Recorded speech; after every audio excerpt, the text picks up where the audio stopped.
Dalam persidangan, hakim terus menyelidiki aliran dana korupsi mantan Menteri Pertanian Syahrul Yassin Limpo. Keterangan di persidangan menunjukkan adanya dugaan aliran dana hasil korupsi yang masuk ke kantong cucu SYL hingga biduan yang dekat dengan mantan politisi Nasdem tersebut. Dari kesaksian biduan Nayunda Nabila, di persidangan terungkap Nabila mendapat sejumlah kemewahan dari ex-mentan SYL. Seperti honor bernyanyi sebesar 25 hingga 30 juta rupiah, hingga gaji sebagai pegawai honorer dalam setahun sebesar 45 juta, padahal ia hanya masuk kerja 2 hari. Nayunda juga menyebut dirinya mendapat tas mewah hingga kalung emas dari SYL. Balen juga, Pak. Pernah diberikan barang saudara oleh Hatta? Iya, pernah. Muhammad Hatta? Iya. Barang apa? Tas. Tas apa? Tas balen warna hitam. Tas. Pak Hatta sendiri yang kasih ke saudara? Dia enggak, ini pemberian dari siapa atau iya, pribadi dia? Pemberian dari Pak SYL melalui Hatta. Itu jadi sekalian yang mulia. Jadi di tas itu ada, di paper bag itu ada kalungnya juga gitu. Oh, kalung emas yang diserahkan oleh gitu. Muhammad Hatta? Iya.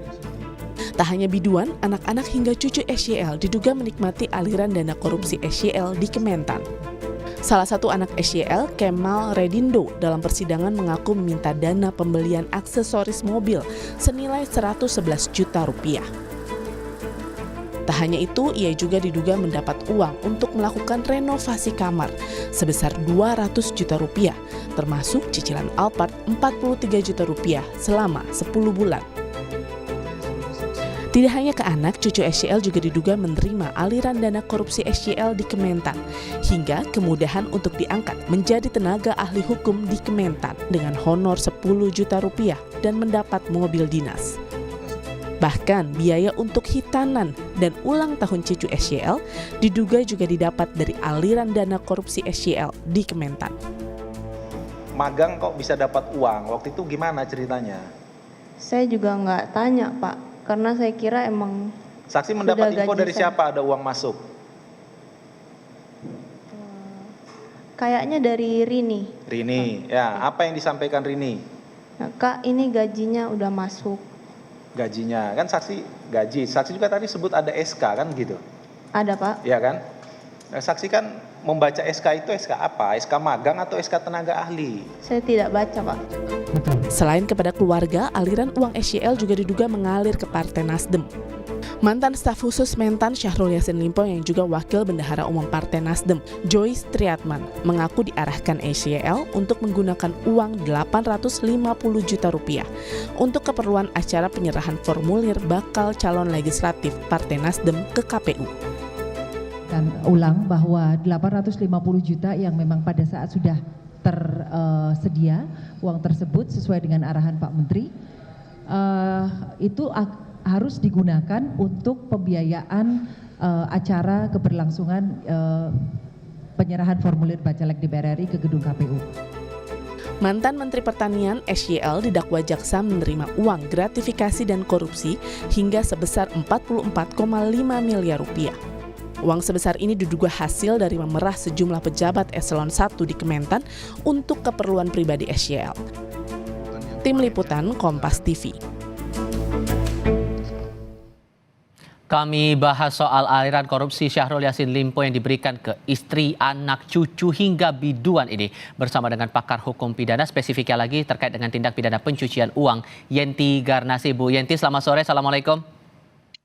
Selamat sore, Waalaikumsalam. Terima kasih sebelumnya sudah hadir dalam diskusi kami kali ini.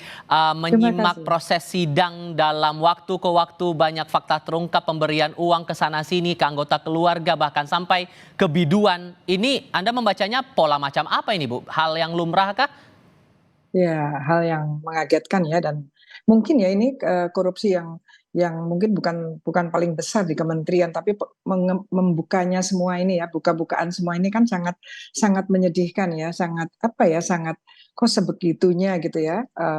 Menteri menyalahgunakan kewenangannya atau bahkan melawan hukum melalui eselon satunya atau eselon 2-nya dan kemudian mengalir ke keluarganya dengan penggunaan yang sedemikian terang-terangan ya, kita lihat sekarang ini semua itu sangat sangat kasat mata bahwa pejabat ini nampak sekali bahwa betul-betul sewenang-wenang, betul-betul menyalahgunakan kewenangannya, melawan hukum, dan kemudian ya ini bentuk-bentuk seperti apa ya, seperti apa, mumpung-mumpung gitu ya, mumpung menjabat, sehingga semua kebutuhan rumah tangganya, baik istri, anak maupun orang lain termasuk biduannya itu bisa dengan mudahnya dia perintahkan kepada anak buahnya, dan kemudian dari anak buah itu kemudian mengalir. Ini kan menunjukkan bahwa korupsi itu sekaligus kelihatan betul TPPU-nya, tindak pidana pencucian uangnya.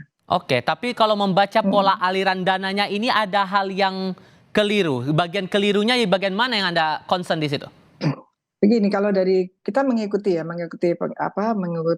pengadilannya lah ya, kan itu kan kita lihat ya, walaupun tidak seluruhnya, tapi kan sudah tampak ya bahwa orang-orang yang menerima ini kan tidak langsung dari Pak Menteri, ya kan? Yang diperintahkan juga bukan menterinya langsung memerintahkan, tetapi atau menerima. Yang menerima itu bukan dari Pak Menteri langsung, tapi Menteri itu melalui stafsus, melalui eselon satunya, kemudian eselon 1 mungkin turun ke eselon 2. Dan kemudian ada pos-pos dari anggaran kementerian yang digunakan untuk kemudian memenuhi permintaan Pak Menteri itu. Jadi ketika ada anggaran negara dari kementerian ini dalam hal ini, yang kemudian saya tidak tahu nanti itu disposisinya bagaimana, kemudian ngambil pos mana, sehingga kemudian mengalir seperti misalnya ada membayar apa ya, cicilan mobil ya, Nah, itu. mobil 45 juta per bulan gitu ya, sekian tahun kan itu bagaimana ya caranya sampai ada pos mana, kemudian dia keluar gitu. Artinya ketika ada perintah ya, ada perintah pasti ada tertulis ya, kita pasti itu ya, ada tertulis entah itu disposisi siapa, begitu dia keluarkan, tertulis itu keluarkan, karena kemudian uangnya itu keluar, itu kan terjadi korupsi. Karena apa? Karena alasan pengeluarannya kan tidak sesuai dengan tusinya kementerian itu, tidak sesuai dengan kepentingan itu. Setelah itu kemudian mengalir kepada mana itu ada klinik, kecantikan lah, kemudian memberikan honor ini juga kan honor bulanan kepada siapapun itulah ya yang diangkat, apa Sapsus, apakah itu apa ya pegawai honorer, itu kan ada SK-nya harusnya. Sampai SK-nya memfasilitasi segala kebutuhan cucunya juga kan, iya, Bu? betul. Ini aja deh yang honor itu saja kan SK-nya. SK-nya itu dasarnya apa? Dari SK yang tidak benar saja sudah menunjukkan akan adanya korupsi. Itu sudah mudah. Kemudian cucunya, kemudian berangkat ini ya yang harus dibongkar lagi juga ya. Berangkatnya ke mana, ke luar negeri. Ke luar negeri termasuk umroh gitu ya. Menggunakan fasilitas negara, uang negara dalam ini kementerian. Kemudian kita kepengen tahu seperti itu mudahnya. Ini karena masuk uang kementerian itu paspornya paspor siapa ya untuk keluarganya ini? Apa bisa paspor umum gitu ya? Terus kemudian uangnya digunakan untuk tiket orang-orang itu. Pasti kan harusnya paspor biru. Aha. Atau kan memang mereka ini berangkatnya dengan paspor biru gitu Oke. kan? Kalau dengan paspor biru berarti kan ada kementerian lain ini yang ikut-ikut kan, yang bisa melegalkan mengeluarkan paspor biru pada orang-orang yang tidak mempunyai hak untuk dapat paspor itu. Ini Nah, juga masalah harus hak itu dilihat. tadi berarti kalau mereka ambil contoh yang anak yang meminta uang untuk cicilan mobil itu secara tidak langsung dia bisa dimintai pertanggungjawaban terutama untuk pasal TPPU itu tadi? Iya, TPPU, bahkan saya pikir ya anaknya ini kan yang pegawai negeri itu ya, PNS ya.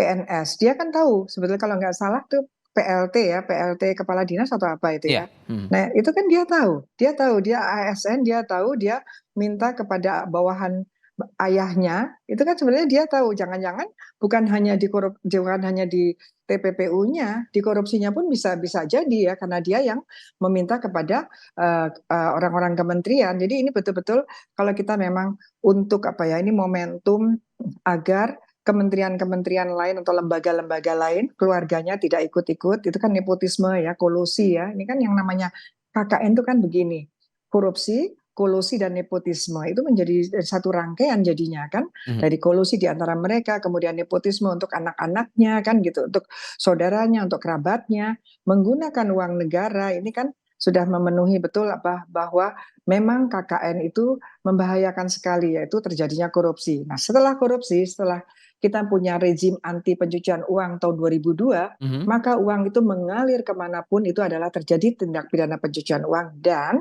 yang mengalirkan maupun yang menerima aliran itu adalah pelaku tindak pidana pencucian uang.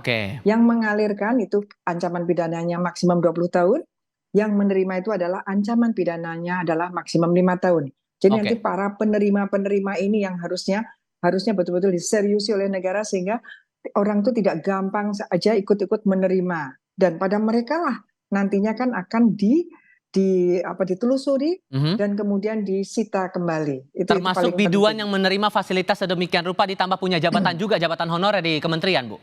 Ya, itu harusnya diperiksa, dilihat kan biduan ini, dilihat pendidikannya apa ya kan.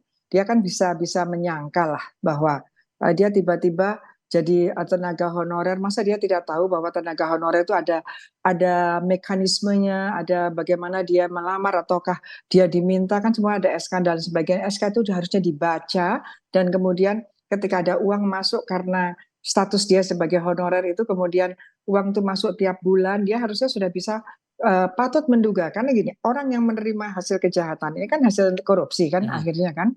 Orang yang menerima uang hasil korupsi itu tidak harus really to know, tidak harus betul-betul tahu ini hasil kejahatan. Tapi kita semua sudah mengatur internasional juga bahwa orang yang sudah patut menduga saja bisa dikenakan pidana maksimum 5 tahun penjara. Yaitu gini, kan dia bisa mengira ya, dia pantas nggak sih waktu itu diangkat jadi ini, dan kemudian dia tidak pernah masuk, hanya 2 kali tapi tiap bulan menerima. Dia harusnya sudah was-was ya, dia harusnya sudah curiga, ini uang bagaimana, ini tidak sesuai dengan integritas kita, tidak sesuai dengan tanggung jawab dan kewajibannya, tapi dia tetap menerima, dan menerima itu dari kementerian.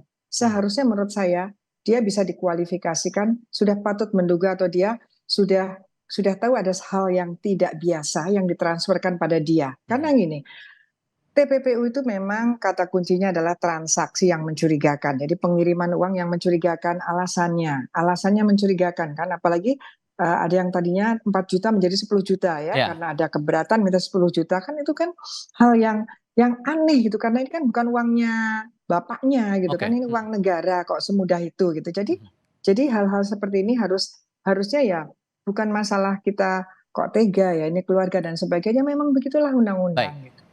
Oke, itu tantangannya, dan fakta-fakta hukum lain juga mungkin bisa jadi terungkap lagi dalam proses sidang berikutnya. Bu Yenti, terima kasih banyak sudah berbagi perspektif bersama kami sore ini. Selamat sore, Ibu. Terima kasih, selamat sore.